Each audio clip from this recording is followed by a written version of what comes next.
한 남자의 고백이 모든 걸 뒤집었고 세상은 잠시 숨을 멈췄죠. 진실은 언제나 늦게 오지만 그 무게는 결코 가볍지 않아요. 조용한 새벽, 어둠 속에서 들려온 그 한마디가 모두의 삶을 바꿨습니다. 아침 여러분, 다크한 나이트메어 출발합니다. 작은 댓글, 구독과 좋아요 해주셔서 감사합니다. 새벽 공기가 무겁게 내려앉았어요. 창문 틈으로 스며든 바람은 차갑게 흔들렸고 마치 오래된 기억이 문턱을 밟는 듯 했죠. 그 시간, 서연의 방 안은 정적만이 깔려 있었어요. 얇은 이불 아래로 희미한 호흡이 들렸지만 그건 곧 낯선 기척에 삼켜졌죠. 방범창이 잘려나가는 소리는 금속의 비명처럼 떨렸고 그림자가 벽을 넘어오며 형체를 바꿨어요. 개의 낮은 울음이 끊기자 공간의 공기가 무너졌어요. 그리고 그 어둠은 천천히 그녀의 숨 위로 내려앉았죠. 골목의 불빛이 끊기며 세상은 단 한 칸의 어둠으로 접혔죠. 도현은 그 안에서 미세하게 숨을 고르며 칼날을 정리했어요. 그의 발밑엔 낡은 운동화의 밑창이 반쯤 닳아 있었고 흙먼지가 새벽 안개에 젖어들었죠. 그때 그는 자신이 무얼 하고 있는지도 모른 채 마치 연습된 그림처럼 움직였어요. 문고리를 잡는 손끝이 미세하게 떨렸고 안쪽의 온기가 문틈으로 흘러나왔어요. 그 온도는 살아있는 증거였죠. 그러나 그 따뜻함이 오래가진 않았어요. 서연은 눈을 떴어요. 어둠 속에서 한 사람의 실루엣이 서 있었고 그 그림자는 마치 오래된 악몽이 현실로 흘러나온 것처럼 느껴졌죠. 누구세요? 라는 말이 입안에서 흩어졌지만 대답은 없었어요. 그 순간 이불 위로 차가운 금속이 스쳤고 숨결이 끊기며 공기가 한순간 얼어붙었죠. 미나의 작은 손이 허공을 향해 떨렸어요. 그 손끝이 닿은 건 아무것도 아니었어요. 그리고 방 안의 시계 초침만이 여전히 제자리를 돌고 있었죠. 도현은 어둠 속에서 한참을 멈춰 있었어요. 벽의 그림자가 자신을 노려보는 듯했고 그 시선이 칼끝보다 더 차갑게 느껴졌죠. 그가 다시 숨을 내쉬자 금속 냄새가 공기 사이로 번졌어요. 이웃집 강아지가 한 번 짖더니 곧 조용해졌고 골목의 끝은 누군가의 발자국에 삼켜졌죠. 그 순간 그는 자신이 이미 돌아올 수 없는 길을 밟고 있다는 걸 알았어요. 그러나 그 깨달음마저도 어둠에 묻혀버렸죠. 아침이 왔어요. 빗방울이 떨어지는 소리가 천천히 골목을 적셨고 그 물결이 창문에 부딪히며 세상의 잔여음을 만들었죠. 강 반장은 우산을 접으며 집 안으로 들어갔어요. 현장은 정적에 잠겨 있었고 차가운 냄새가 피어올랐어요. 벽을 따라 흐르는 핏자국은 오래된 그림처럼 말라 있었죠. 반장은 그 자리에서 잠시 멈춰 눈을 감았어요. 세상이 너무 고요했어요. 그 고요가 오히려 귀를 아프게 했죠. 박 수사관은 사건의 흔적을 하나하나 기록했어요. 마루에 혀르는 방향을 잃은 선처럼 흩어져 있었고 작은 방의 문틀에는 검붉은 손자국이 남아 있었죠. 이불은 정갈하게 덮여 있었지만 그 아래엔 이미 식은 온기가 숨어 있었어요. 수사관의 손끝이 떨렸고 펜촉이 서류 위를 긋는 소리가 유난히 거슬렸죠. 강 반장님, 이건 그냥 절도 사건이 아닙니다. 그의 목소리는 낮게 깔렸고 방 안의 공기는 다시 흔들렸어요. 강 반장은 벽의 금속 자국을 따라 손끝으로 훑었어요. 방범창이 절단된 각도가 이상했죠.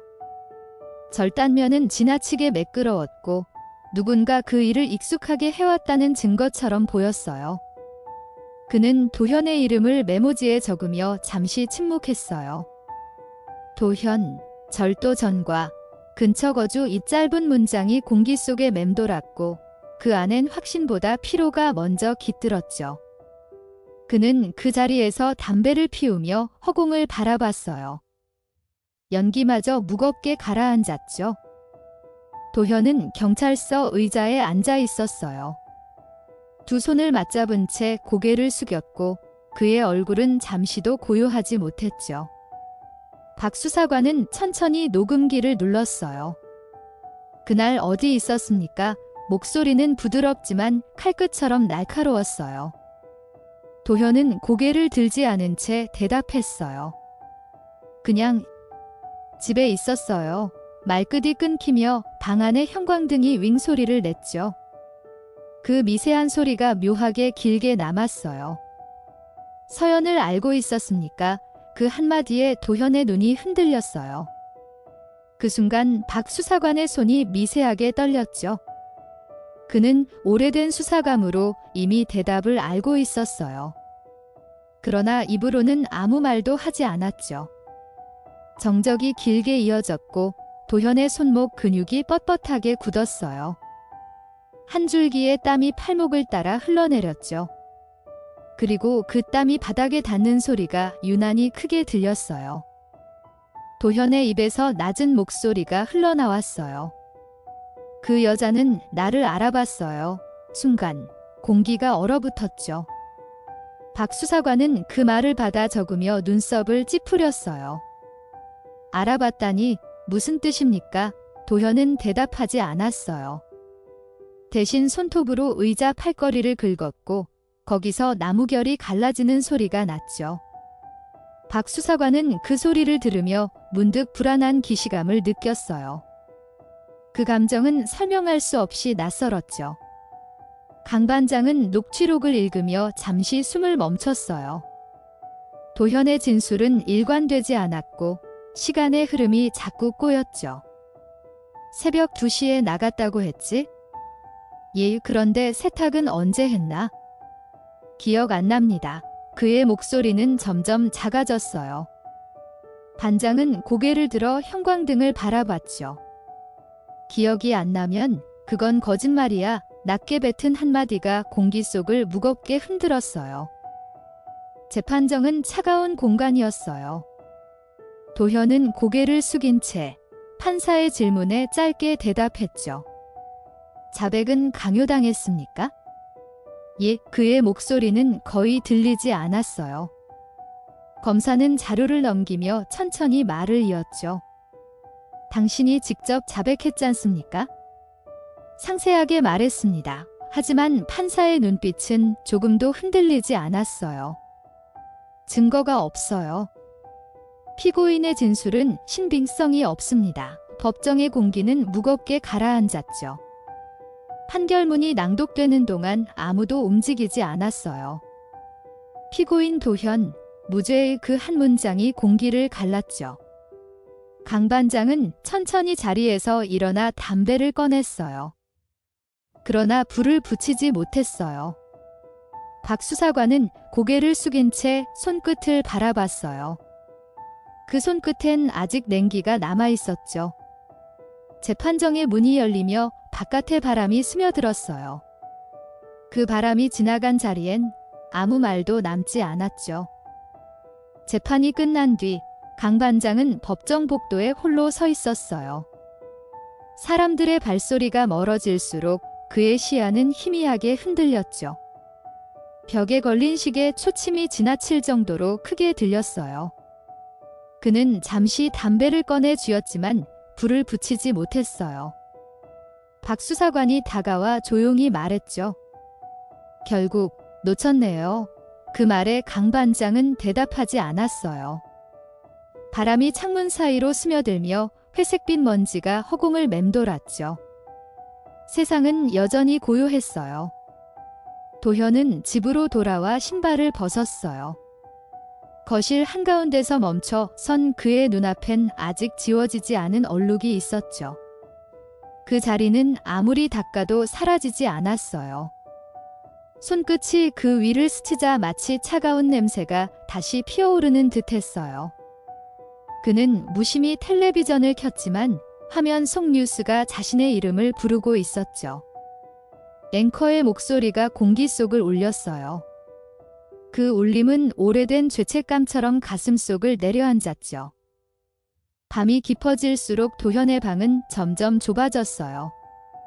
벽은 서서히 다가왔고 천장은 낮아졌죠.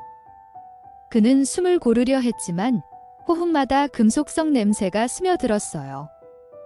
창문 너머 골목길에서는 빗소리가 단조롭게 이어졌죠. 그 소리 속에 누군가의 발소리가 겹쳐 들렸어요. 그는 순간 몸을 일으켰지만 문 밖엔 아무도 없었어요. 고요가 무겁게 내려앉자 방 안의 공기마저 얼어붙었죠. 미나의 영정사진 앞에는 희미한 국화향이 퍼지고 있었어요. 그 향은 공기 속을 천천히 흘러가며 사람들의 마음을 눌렀죠. 서연의 친척들은 침묵으로 눈물을 삼켰어요. 강 반장은 그 옆에 서서 아무 말도 하지 않았어요. 누군가의 울음소리가 들렸지만 그것조차 바람에 섞여 사라졌죠. 그는 향이 사라질 즈음 묵직한 숨을 내쉬었어요. 그 숨결은 어쩐지 오래된 한숨처럼 들렸죠. 박 수사관은 사건 서류를 다시 펼쳤어요. 사진 속의 방은 어둠과 빛이 섞여 있었죠. 책상 위에는 물컵이 쓰러져 있었고 유리 조각이 빛을 반사하며 바닥에 흩어졌어요. 그는 증거물 태그를 하나하나 훑으며 손가락을 멈췄어요. 이건 누락됐네. 낮은 목소리가 새어나왔죠. 강 반장은 고개를 돌려 그를 바라봤어요.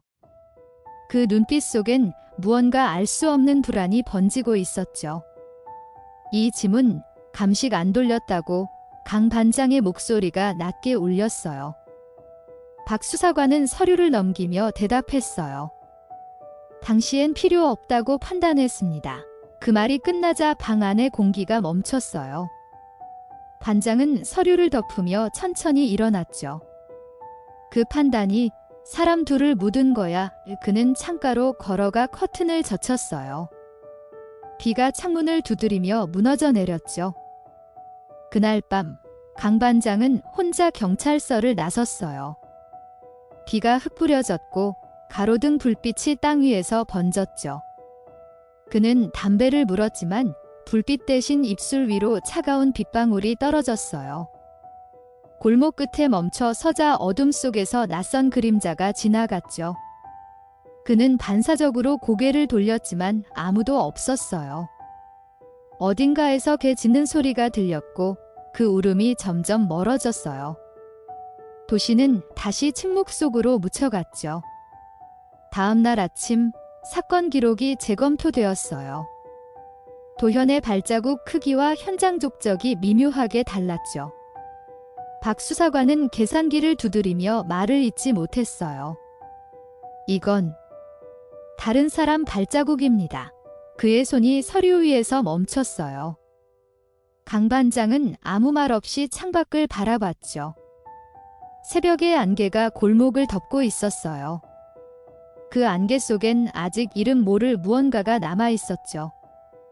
그날 밤 도현은 꿈을 꿨어요. 어둠 속에서 서연이 천천히 다가왔어요. 그녀의 입술은 움직였지만 아무 말도 들리지 않았죠. 대신 주변의 공기가 울리고 벽이 흔들렸어요. 그는 손을 뻗었지만 닿는 순간 모든 게 무너졌어요. 눈을 뜬 뒤에도 가슴은 빠르게 뛰었고 땀은 식지 않았어요. 창문 밖엔 비가 내리고 있었어요. 그 빗소리가 마치 누군가의 발자국 같았죠. 박 수사관은 서류를 다시 닫으며 속삭였어요. 이건 끝난 게 아니에요. 그의 목소리는 낮았고 공기는 무겁게 내려앉았죠. 강 반장은 천천히 고개를 끄덕였어요. 증거는 사라져도 진실은 남는다. 그 말이 울리며 방 안의 정적이 다시 움직였어요. 빗소리가 잦아들었고 창밖의 바람이 바뀌었죠. 그리고 그들은 동시에 눈을 떴어요. 아직 해야 할 일이 남았다는 걸 알았죠. 그날 이후 강 반장은 매일 새벽 그 골목을 다시 걸었어요. 바람이 불 때마다 철문이 부딪히며 짧은 금소금을 냈죠. 그 소리는 사건의 잔향처럼 귓가에 남았어요. 그는 발밑의 물웅덩이를 피하지 않고 그대로 밟았어요. 신발 속으로 스며든 물의 차가움이 오히려 현실을 붙잡아주는 듯했죠. 하늘은 희미하게 밝아오고 있었어요. 하지만 그 새벽의 공기에는 아직 말해지지 않은 무언가가 떠 있었죠. 박 수사관은 현장 도면을 다시 펼쳤어요. 지도 위엔 빨간 펜으로 표시된 화살표가 겹쳐 있었고 선이 교차할 때마다 시간의 순서가 달라졌죠. 그는 계산기를 꺼내 발자국 간격을 비교하며 속삭였어요. 이건 도현의 보폭이 아닙니다. 강 반장은 잠시 눈을 감았어요. 그 말이 바람보다 더 무겁게 들렸죠. 그럼 누가? 짧은 질문이 공기 속으로 녹아들었어요. 아무도 대답하지 않았어요. 서연의 방을 복원한 현장 사진이 벽에 걸렸어요. 작은 탁자 위엔 반쯤 닫힌 책이 놓여 있었고 그 위에 빛 한 줄기가 떨어졌죠. 책갈피에는 접힌 편지가 끼워져 있었어요. 강 반장은 조심스럽게 그것을 펼쳤어요. 다음 주에 다시 보자 단 한 줄이었어요. 그 문장은 너무 평범해서 오히려 잔인했죠. 그의 손끝이 미세하게 떨렸어요. 공기의 냄새가 달라졌어요. 그리고 방 안은 다시 침묵했죠. 도현은 술잔을 비우며 자신을 달래려 했어요. 그러나 알코올의 열기가 그의 마음까지 데우진 못했죠.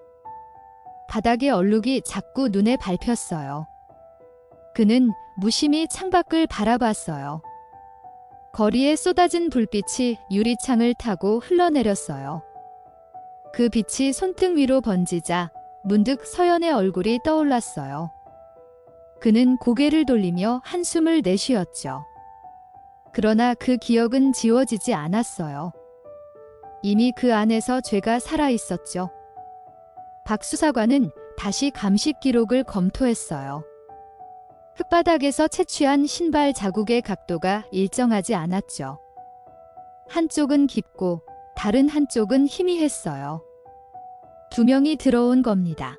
그의 말에 강 반장은 손끝을 꽉 쥐었어요. 방 안의 공기가 한순간 달라졌죠. 도현은 그중 하나였지만 다른 하나는 아직 어둠 속에 있었어요. 우린 절반만 본 거야. 그 한마디가 밤의 공기를 찢었죠. 시간이 흐를수록 기록은 낡아갔어요. 종이의 가장자리가 노랗게 변했고 잉크가 번져 글씨가 흐릿해졌죠. 강 반장은 그것을 다시 덮으며 말했어요. 진실은 언제나 늦게 온다. 그의 목소리가 낮게 깔렸어요. 박 수사관은 창밖을 바라봤어요. 거리엔 아무도 없었지만 그 고요가 오히려 무서웠어요. 빗물이 천천히 떨어지며 세상의 소리를 가려냈죠. 그 침묵 속에 아직 답이 남아 있었어요. 도현은 그날 이후로 잠을 이루지 못했어요. 벽에 걸린 시계 초침이 지나치게 또렷했죠. 그는 고개를 돌려 창문을 바라봤어요. 어둠 속에서 누군가의 시선이 느껴졌어요. 심장이 요동쳤고 이불을 당기려던 손이 멈췄어요. 거기 있죠. 낮게 뱉은 목소리가 공기 속으로 퍼졌어요. 하지만 돌아온 건 정적뿐이었죠. 그 정적은 이상할 만큼 생생했어요. 마치 누군가 바로 옆에서 숨을 쉬는 듯했죠. 강 반장은 다시 현장에 섰어요. 빗물이 흙과 섞여 진흙으로 변해 있었어요. 그는 신발 밑창의 흔적을 따라가며 걸었죠. 그 흔적은 담벼락을 돌아 작은 창고로 이어졌어요. 문을 열자 눅눅한 냄새가 밀려왔어요. 안쪽엔 녹슨 공구들이 어지럽게 흩어져 있었어요. 그 사이에서 금속 파편 하나가 반짝였죠. 그는 조심스럽게 그것을 주워들었어요. 그리고 아주 작게 중얼거렸죠. 이건 칼날이었네. 박 수사관은 증거를 봉투에 넣으며 손끝을 움켜쥐었어요. 강 반장은 창문 밖을 바라봤죠. 하늘은 잿빛으로 가라앉아 있었어요. 이제 알겠습니까? 박 수사관의 목소리가 흔들렸어요. 이건 도현 혼자 한 일이 아닙니다. 그 말이 끝나자 방 안의 공기가 무겁게 흔들렸죠. 강 반장은 눈을 감았어요. 우린 너무 빨리 믿었어. 그 한마디가 천천히 사라졌죠. 그날 밤, 강 반장은 수사 기록을 책상 위에 올려두었어요. 조명 아래서 종이의 그림자가 길게 늘어졌어요. 그는 마지막 페이지를 넘기며 손가락으로 이름 하나를 짚었죠. 이병주, 오래된 전과 기록이 눈에 들어왔어요. 사건의 방향이 완전히 달라지고 있었죠. 그는 의자를 밀치며 자리에서 일어났어요. 밖에선 바람이 세차게 불었어요. 그 바람이 문틈을 스치며 낮은 소리를 냈죠. 그것은 마치 예고 같았어요. 비가 그친 새벽, 강 반장은 경찰서 옥상에 올라섰어요. 도시의 불빛이 젖은 콘크리트 위에서 번졌고 먼 곳에서 사이렌이 희미하게 울렸죠. 그는 주머니 속에서 담배를 꺼냈지만 불을 붙이지 않았어요. 손끝이 미세하게 떨리고 있었죠. 그 떨림은 긴 세월 쌓인 피로와 죄책감이 섞인 움직임 같았어요. 그는 낮게 중얼거렸어요. 모든 건 아직 끝나지 않았어요. 그 말이 바람에 실려 사라졌죠. 박 수사관은 사건 기록 끝 페이지를 넘겼어요. 거기엔 오래전에 묻힌 이름 하나가 적혀 있었죠. 이병주. 그 글자가 마치 먼지 속에서 다시 숨을 쉬는 듯 했어요. 그는 고개를 들어 강 반장을 바라봤어요. 이 사람, 다시 조사해봐야 합니다. 목소리는 낮지만 확신에 차 있었어요. 강 반장은 고개를 끄덕였어요. 그의 눈빛엔 이미 결심이 서 있었죠. 어둠이 깊을수록 진실은 더 또렷했어요. 도현은 구치소의 좁은 방 안에서 눈을 떴어요. 벽은 습기 때문에 얼룩져 있었고 천장의 형광등은 깜빡이며 소리를 냈죠. 그는 천천히 몸을 일으켜 창살 너머의 하늘을 바라봤어요. 회색빛 새벽이 흐르고 있었죠. 나는 하지 않았어요. 낮은 목소리가 공기 속에서 흩어졌어요. 그러나 그 말은 아무데도 닿지 않았어요. 세상은 그를 이미 잊은 듯 고요했죠. 강 반장은 이병주의 과거 주소지를 찾아갔어요. 오래된 다세대 건물의 벽은 갈라져 있었고 철문은 녹슬어 있었어요. 현관을 열자 곰팡이 냄새가 코끝을 찔렀어요. 바닥엔 버려진 신문이 흩어져 있었죠. 박 수사관이 바닥에 먼지를 쓸며 중얼거렸어요. 여기서 무언가 있었던 게 분명합니다. 그 말이 끝나자 벽 너머에서 물 떨어지는 소리가 똑 하고 들렸어요. 그 한 방울이 긴장처럼 이어졌죠. 방 안구석에는 낡은 가방 하나가 남아 있었어요. 지퍼는 반쯤 열려 있었고 안쪽엔 낡은 운동화 한 켤레가 들어 있었어요. 박 수사관이 손전등을 비추자 밑창에 희미한 흙이 붙어 있었죠. 강 반장은 숨을 멈췄어요. 그 무늬는 현장에서 발견된 족적과 일치했어요. 두 사람은 눈빛을 주고받았죠. 공기가 달라졌어요. 그 차가운 공기 속에서 오랜 시간 묻혀있던 진실이 서서히 모습을 드러내고 있었죠. 그 순간 창밖에서 차가 급히 멈추는 소리가 들렸어요. 두 사람은 동시에 고개를 돌렸죠. 검은 승용차 한 대가 골목 어귀에 멈춰 있었어요. 헤드라이트가 건물 벽을 스치며 번졌죠. 차문이 열리고 누군가 내렸어요. 얼굴은 모자에 가려져 있었지만 그 움직임이 낯익었어요. 강 반장은 본능적으로 숨을 고르며 손을 들어 조용히 신호를 보냈어요. 그 긴 정적 속에서 시간은 늘어졌죠. 그 인물은 천천히 건물 안으로 들어왔어요. 발자국 소리가 계단을 타고 울렸죠. 강 반장은 복도의 끝에서 숨을 죽였어요. 박 수사관이 입술을 깨물며 손전등을 껐어요. 어둠 속에서 누군가의 숨결이 겹쳤죠. 순간 삐걱거리는 소리와 함께 문이 열렸어요. 희미한 빛에 드러난 얼굴은 낯설지 않았어요. 강 반장의 눈빛이 흔들렸어요. 이병주, 낮은 목소리가 어둠을 찢었죠. 이병주는 당황한 듯 뒤로 물러났어요. 손에 들린 검은 가방이 바닥에 떨어지며 금속 소리가 났죠. 박 수사관이 달려들어 그를 붙잡았어요. 방 안의 공기가 요동쳤죠. 가방 속에서 녹슨 흉기 하나가 튀어나왔어요. 강 반장은 손끝으로 그것을 바라봤어요. 이건 그날의 것과 같아요. 그의 말에 박 수사관의 호흡이 거칠어졌어요. 두 사람의 시선이 무겁게 얽혔죠. 이병주는 벽에 기대며 낮게 웃었어요. 당신들도 결국 늦었네요. 그 말이 끝나자 방 안이 더 어두워졌어요. 그의 눈빛은 차가웠고 목소리는 바람처럼 낮았죠. 그 여자는 내가 선택했어요. 그 한마디가 방을 얼어붙게 만들었어요. 강 반장은 주먹을 쥐었지만 한 발자국도 나아가지 못했어요. 그 순간 세상이 고요해졌죠. 침묵 속에서 누군가의 한숨이 들렸어요. 새벽이 밝아오고 있었어요. 건물 밖 하늘의 빛이 조금씩 번져나갔죠. 이병주는 결국 체포되었고 어둠은 천천히 걷혀갔어요. 강 반장은 피로한 얼굴로 하늘을 바라봤어요. 끝난 걸까? 박 수사관이 대답하지 않았어요.